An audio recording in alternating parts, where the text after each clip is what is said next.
Hello friends, daily sports Bangla YouTube চ্যানেলে আপনাদের আবার নিয়ে চলে এলাম খেলার নতুন ভিডিও নিয়ে।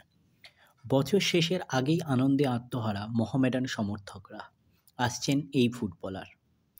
কিছুদিন আগে ভারতের ফুটবল জগতে বেশ কিছু গুরুত্বপূর্ণ পরিবর্তন লক্ষ্য করা গেছে। মোহামেডান স্পোর্টিং ক্লাব, কলকাতার ঐতিহ্যবাহী ক্লাব, নতুন বিদেশি ফুটবলার শান হুল্ডালকে সই করানোর সিদ্ধান্ত নিয়েছে। কানাডার প্রিমিয়ার লিগের ক্লাব ভেলোর এফসিতে খেলা এই ভারতীয় বংশোদ্ভূত পাঞ্জাবি স্ট্রাইকার শান হুল্ডাল, যিনি বর্তমানে কানাডায় বাস করছেন, তার যোগদান মোহামেডানের জন্য একটি গুরুত্বপূর্ণ পদক্ষেপ হতে চলেছে, যা শুনে হাসি ফুটেছে লিগ টেবিলের তলানিতে থাকা দলের সমর্থকদের। মোহামেডান কর্তৃপক্ষ ইতিমধ্যেই শান হুল্ডালের নাম চূড়ান্ত করেছে এবং আশা করা হচ্ছে যে তার যোগদানের মাধ্যমে দলের আক্রমণ ভাগ আরও শক্তিশালী হবে। বিশেষ করে দলের পারফরমেন্সে বর্তমান পরিস্থিতি বিবেচনায় নতুন স্ট্রাইকারের আগমন দলের জন্য খুবই গুরুত্বপূর্ণ। ইতিমধ্যে শান হুল্ডাল তার প্রফেশনাল কেরিয়ারে বেশ কিছু সফল মরশুম কাটিয়েছেন এবং তার খেলার ধরন এবং অভিজ্ঞতা মোহামেডানকে আইএসএলে আরও প্রতিদ্বন্দ্বী হিসেবে দাঁড় করাতে সাহায্য করতে পারে। তবে শান হুল্ডাল একমাত্র নতুন বিদেশি ফুটবলার নয়, তার সঙ্গে আরও একজন বিদেশি ফুটবলার যোগ হওয়ার কথা রয়েছে, যিনি শীঘ্রই দলের সঙ্গে যোগ দেবেন। মোহামেডান কর্তৃপক্ষের মধ্যে আলোচনা চলছে এবং পরবর্তী বিদেশি ফুটবলার কে হবেন তা কয়েক দিনের মধ্যেই নিশ্চিত হবে।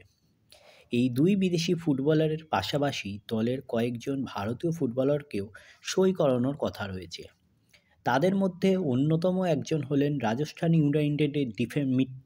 ইউনাইটেডের মিডফিল্ডার এবং ইস্টবেঙ্গলের ডিফেন্ডার।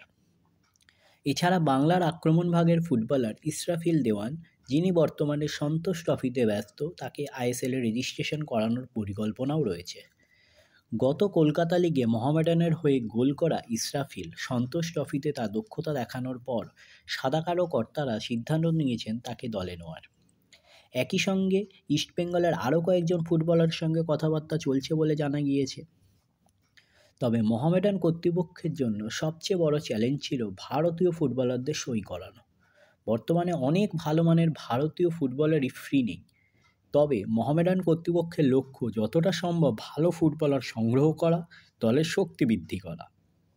একসময় মোহামেডান ইস্টবেঙ্গলের ডেভিডকে ফেরানোর জন্য যোগাযোগ করতে শুরু করেছিল, কিন্তু ইস্টবেঙ্গলে কিছু চোটজনিত সমস্যার কারণে ডেভিডকে মাঠে নামানো শুরু হয়ে যায়। ফলে মোহামেডান কর্তারা সিদ্ধান্ত নিয়েছেন যে যারা ভারতীয় ফুটবলার পাওয়া যাবে তাদেরই দলে নেওয়া হবে। এদিকে মানজুকির ভবিষ্যৎ নিয়ে চলছে আলোচনা। তিনি বর্তমানে কিছুটা চোটের শিকার হলেও শেষ ম্যাচে কেরালার বিরুদ্ধে দ্বিতীয়ার্ধে মাঠে নামেন। তবে শোনা যাচ্ছে মানজুকি নিজেও আর মোহামেডানে থাকতে চান না। ফলে নতুন বিদেশি স্ট্রাইকার আসলে মানজুকির জায়গা ছাড়ার সম্ভাবনা রয়েছে। মোহামেডানের বর্তমান পরিস্থিতি নিয়ে দলের সমর্থকদের মধ্যে কিছুটা হতাশা তৈরি হয়েছে। আইএসএলের প্রথম ম্যাচে জয় না পেলে পরবর্তী ম্যাচগুলোতে দল ফিরে দাঁড়াতে সক্ষম হলেও খেলার ধারার পরিবর্তন হয় না।